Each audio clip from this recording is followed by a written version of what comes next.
ऋषि मुनियों और अवतारों की भूमि भारत एक रहस्यमय देश है। यदि धर्म कहीं है तो सिर्फ यहीं है, यदि संत कहीं हैं तो सिर्फ यहीं हैं। माना कि आजकल धर्म अधर्म की राह पर चल पड़ा है, माना कि अब नकली संतों की भरमार है, फिर भी यहाँ की भूमि ही धर्म और संत है। भारत में ऐसे कई स्थान हैं जिनका आज भी रहस्य बरकरार है। इन अनसुलझे रहस्यों को सुलझाने का क्या कोई प्रयास कर रहा है? वैसे तो भारत में हजारों अनसुलझे रहस्य हैं, लेकिन यहां प्रस्तुत हैं प्रमुख 10 अनसुलझे रहस्य। 1. रहस्यों से भरे मंदिर। ऐसे कई मंदिर हैं जहां तहखानों में लाखों टन खजाना दबा हुआ है। उदाहरणार्थ केरल के श्री पद्मनाभम मंदिर के 7 तहखानों में लाखों टन सोना दबा हुआ है। उसके 6 तहखानों में से करीब 1 लाख करोड़ का खजाना तो निकाल लिया गया है, लेकिन 7वें तहखाने को खोलने पर राज परिवार ने सुप्रीम कोर्ट से आदेश लेकर रोक लगा रखी है। आखिर ऐसा क्या है उस तहखाने में कि जिसे खोलने से वहां तबाही आने की आशंका जाहिर की जा रही है? कहते हैं उस तहखाने का दरवाजा किसी विशेष मंत्र से बंद है और वह मंत्र से ही खुलेगा। वृंदावन का एक मंदिर अपने आप ही खुलता और बंद हो जाता है। कहते हैं कि निधिवन परिसर में स्थापित रंग महल में भगवान कृष्ण रात में शयन करते हैं। रंग महल में आज भी प्रसाद के तौर पर माखन मिश्री रोजाना रखा जाता है। सोने के लिए पलंग भी लगाया जाता है। सुबह जब आप इन बिस्तरों को देखें तो साफ पता चलेगा कि रात में यहां जरूर कोई सोया था और प्रसाद भी ग्रहण कर चुका है। इतना ही नहीं, अंधेरा होते ही इस मंदिर के दरवाजे अपने आप बंद हो जाते हैं। इसलिए मंदिर के पुजारी अंधेरा होने से पहले ही मंदिर में पलंग और प्रसाद की व्यवस्था कर देते हैं। मान्यता के अनुसार यहां रात के समय कोई नहीं रहता है, इंसान छोड़िए पशु पक्षी भी नहीं। ऐसा बरसों से लोग देखते आए हैं, लेकिन रहस्य के पीछे का सच धार्मिक मान्यताओं के सामने छुप सा गया है। यहां के लोगों का मानना है कि अगर कोई व्यक्ति इस परिसर में रात में रुक जाता है तो वह तमाम सांसारिक बंधनों से मुक्त होकर मृत्यु को प्राप्त हो जाता है। 2. अश्वत्थामा। महाभारत के अश्वत्थामा याद हैं आपको? कहा जाता है कि अश्वत्थामा का वजूद आज भी है। दरअसल पौराणिक मान्यताओं के अनुसार अपने पिता की मृत्यु का बदला लेने निकले अश्वत्थामा को उनकी एक चूक भारी पड़ी और भगवान श्री कृष्ण ने उन्हें युगों युगों तक भटकने का श्राप दे दिया। ऐसा कहा जाता है कि पिछले लगभग 5000 वर्षों से अश्वत्थामा भटक रहे हैं। मध्य प्रदेश के बुरहानपुर शहर से 20 किलोमीटर दूर असीरगढ़ का किला है। कहा जाता है कि इस किले में स्थित शिव मंदिर में अश्वत्थामा आज भी पूजा करने आते हैं। स्थानीय निवासी अश्वत्थामा से जुड़ी कई कहानियां सुनाते हैं। वे बताते हैं कि अश्वत्थामा को जिसने भी देखा उसकी मानसिक स्थिति हमेशा के लिए खराब हो गई। इसके अलावा कहा जाता है कि अश्वत्थामा पूजा से पहले किले में स्थित तालाब में नहाते भी हैं। बुरहानपुर के अलावा मप्र के ही जबलपुर शहर के गौरी घाट नर्मदा नदी के किनारे भी अश्वत्थामा के भटकने का उल्लेख मिलता है। स्थानीय निवासियों के अनुसार कभी कभी वे अपने मस्तक के घाव से बहते खून को रोकने के लिए हल्दी और तेल की मांग भी करते हैं। इस संबंध में हालांकि स्पष्ट और प्रामाणिक आज तक कुछ भी नहीं मिला है। 3. समुद्र के नीचे द्वारिका गुजरात के तट पर भगवान श्री कृष्ण की बसाई हुई नगरी यानी द्वारिका। इस जगह का धार्मिक महत्व तो है ही, रहस्य भी कम नहीं है। कहा जाता है कि कृष्ण की मृत्यु के साथ उनकी बसाई हुई यह नगरी समुद्र में डूब गई। आज भी यहां उस नगरी के अवशेष मौजूद हैं, लेकिन प्रमाण आज तक नहीं मिल सका कि यह क्या है। विज्ञान इसे महाभारत कालीन निर्माण नहीं मानता।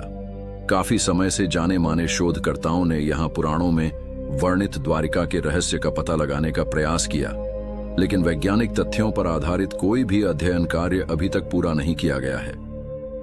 2005 में द्वारिका के रहस्यों से पर्दा उठाने के लिए अभियान शुरू किया गया था। अभियान में भारतीय नौसेना ने भी मदद की। अभियान के दौरान समुद्र की गहराई में कटे छंटे पत्थर मिले और यहां से लगभग 200 अन्य नमूने भी एकत्र किए, लेकिन आज तक यह तय नहीं हो पाया कि यह वही नगरी है अथवा नहीं जिसे भगवान श्री कृष्ण ने बसाया था। आज भी यहां वैज्ञानिक स्कूबा डाइविंग के जरिए समंदर की गहराइयों में कैद इस रहस्य को सुलझाने में लगे हैं। 4. कैलाश पर्वत। इसे दुनिया का सबसे बड़ा रहस्यमयी पर्वत माना जाता है। यहाँ अच्छी आत्माएं ही रह सकती हैं। इसे अप्राकृतिक शक्तियों का केंद्र माना जाता है। यह पर्वत पिरामिड नुमा आकार का है। वैज्ञानिकों के अनुसार यह धरती का केंद्र है। यह एक ऐसा भी केंद्र है जिसे एक्सिस मुंडी कहा जाता है। एक्सिस मुंडी अर्थात दुनिया की नाभि या आकाशीय ध्रुव और भौगोलिक ध्रुव का केंद्र। यह आकाश और पृथ्वी के बीच संबंध का एक बिंदु है जहां 10 दिशाएं मिल जाती हैं। रशिया के वैज्ञानिकों अनुसार एक्सिस मुंडी वह स्थान है जहां अलौकिक शक्ति का प्रवाह होता है और आप उन शक्तियों के साथ संपर्क कर सकते हैं। कैलाश पर्वत की संरचना कंपास के 4 दिक बिंदुओं के समान है और एकांत स्थान पर स्थित है जहां कोई भी बड़ा पर्वत नहीं है। कैलाश पर्वत पर चढ़ना निषिद्ध है, पर 11वीं सदी में एक तिब्बती बौद्ध योगी मिलारेपा ने इस पर चढ़ाई की थी। रशिया के वैज्ञानिकों की यह रिपोर्ट यूएन स्पेशियल मैगजीन के 2004 के जनवरी अंक में प्रकाशित हुई थी।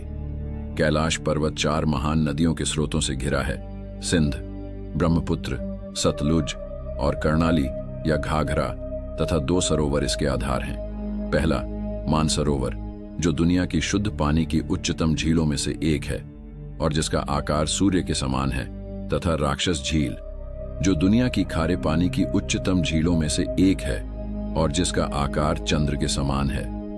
ये दोनों झीलें सौर और चंद्र बल को प्रदर्शित करती हैं, जिसका संबंध सकारात्मक और नकारात्मक ऊर्जा से है। जब दक्षिण से देखते हैं तो एक स्वस्तिक चिन्ह वास्तव में देखा जा सकता है।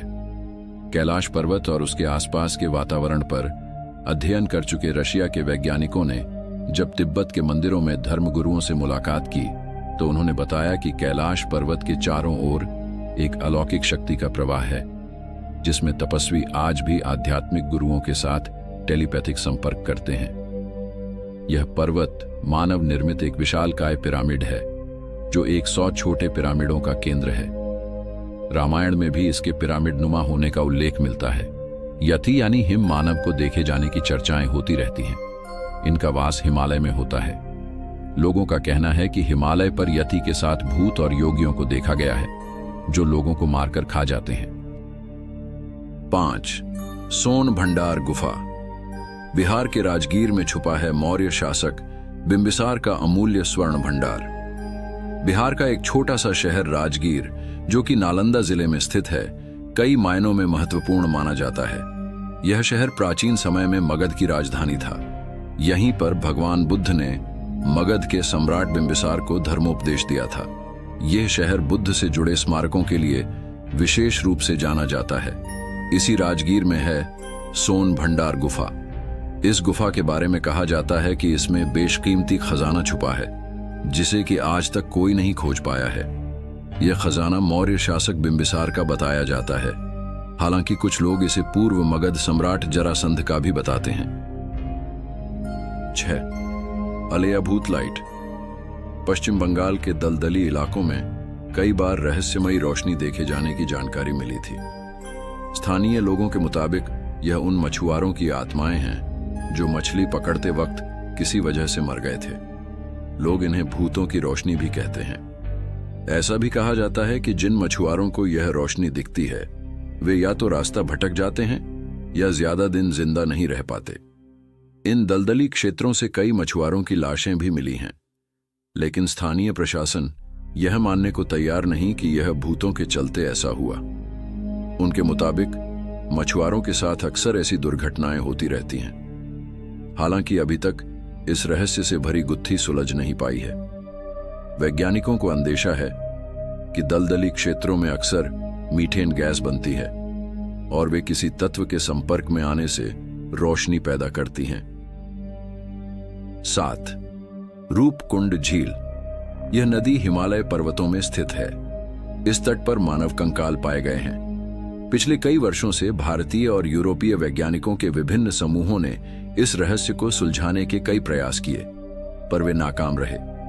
भारत के उत्तरी क्षेत्र में खुदाई के समय नेशनल ज्योग्राफिक भारतीय प्रभाग को 22 फुट का विशाल नरकंकाल मिला है। उत्तर के रेगिस्तानी इलाके में एम्प्टी क्षेत्र के नाम से जाना जाने वाला यह क्षेत्र सेना के नियंत्रण में है। यह वही इलाका है जहां से कभी प्राचीन काल में सरस्वती नदी बहती थी। इस कंकाल को वर्ष 2007 में नेशनल जियोग्राफिक की टीम ने भारतीय सेना की सहायता से उत्तर भारत के इस इलाके में खोजा।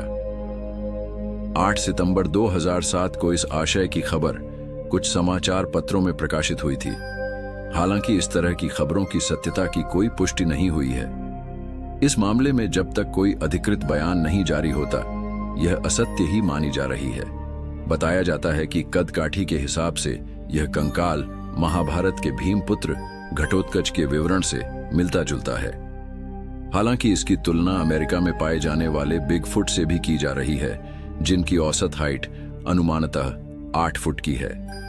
इसकी तुलना हिमालय में पाए जाने वाले यति से भी की जा रही है, जो बिगफुट के समान ही है।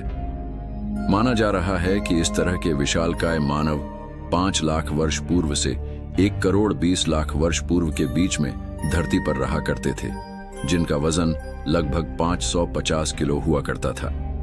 यह कंकाल देखकर पता चलता है कि किसी जमाने में भारत में ऐसे विशालकाय मानव भी रहा करते थे। माना जा रहा है कि भारत सरकार द्वारा अभी इस खोजबीन को गुप्त रखा जा रहा है। खास बात यह है कि इतने बड़े मनुष्य के होने का कहीं कोई प्रमाण अभी तक प्राप्त नहीं हो सका था। क्या सचमुच इतने बड़े आकार के मानव होते थे? यह पहला प्रमाण है जिससे कि यह सिद्ध होता है कि उस काल में कितने ऊंचे मानव होते थे। स्विच 8 जतिंगा गांव। असम में स्थित यह गांव पक्षी आत्महत्या की घटनाओं के लिए सुर्खियों में बना हुआ है। कहा जाता है कि पक्षी यहां आकर आत्महत्या करते हैं। जापान के माउंट फूजी तलहटी में आवकीगोहारा के घने जंगल में जिस तरह से लोग आत्महत्या करने आते हैं, ठीक उसी तरह से मानसून की बोझिल रात में जतिंगा के आसमान पर मंडराने लगता है मौत का काला साया। रोशनी की ओर झुंड के झुंड पखेरु आते हैं और काल के गाल में समा जाते हैं। चिड़ियों के इस प्रकार सामूहिक आत्महत्या के पीछे क्या कारण है, इस बात का पता आज तक नहीं लगाया जा सका। इस बात का पता लगाने के लिए कई शोध हो चुके हैं, परंतु प्रकृति के इस गूढ़ रहस्य के बारे में अभी भी ठोस रूप से कुछ नहीं कहा जा सकता। असम के कछार स्थित इस घाटी के रहस्यों को जानना जरूरी है। 9. भारत की गुफाएं।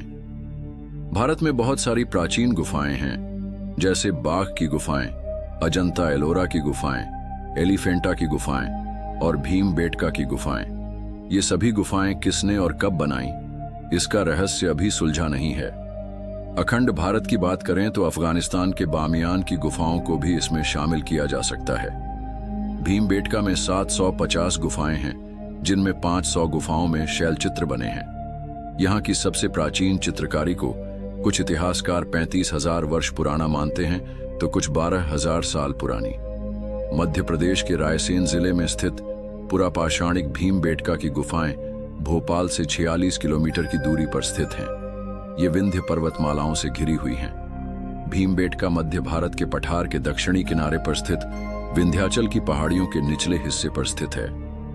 पूर्व पाषाण काल से मध्य पाषाण काल तक यह स्थान मानव गतिविधियों का केंद्र रहा। 10. तिब्बत का यमद्वार। प्राचीन काल में तिब्बत को त्रिविष्टप कहते थे। यह अखंड भारत का ही हिस्सा हुआ करता था। तिब्बत को चीन ने अपने कब्जे में ले रखा है। तिब्बत में दारचेन से 30 मिनट की दूरी पर है यह यम का द्वार। यम का द्वार पवित्र कैलाश पर्वत के रास्ते में पड़ता है। हिंदू मान्यता अनुसार इसे मृत्यु के देवता यमराज के घर का प्रवेश द्वार माना जाता है। यह कैलाश पर्वत की परिक्रमा यात्रा के शुरुआती पॉइंट पर है। तिब्बती लोग इसे चोटेन कांग नग्गी के नाम से जानते हैं, जिसका मतलब होता है 2 पैर वाले स्तूप। ऐसा कहा जाता है कि यहाँ रात में रुकने वाला जीवित नहीं रह पाता। ऐसी कई घटनाएं हो भी चुकी हैं, लेकिन इसके पीछे के कारणों का खुलासा आज तक नहीं हो पाया है। साथ ही यह मंदिर नुमा द्वार किसने और कब बनाया, इसका कोई प्रमाण नहीं है। ढेरों शोध हुए, लेकिन कोई नतीजा नहीं निकल सका। आज के वीडियो में बस इतना ही। अगर वीडियो पसंद आए तो लाइक कीजिए और चैनल को सब्सक्राइब कीजिए। धन्यवाद।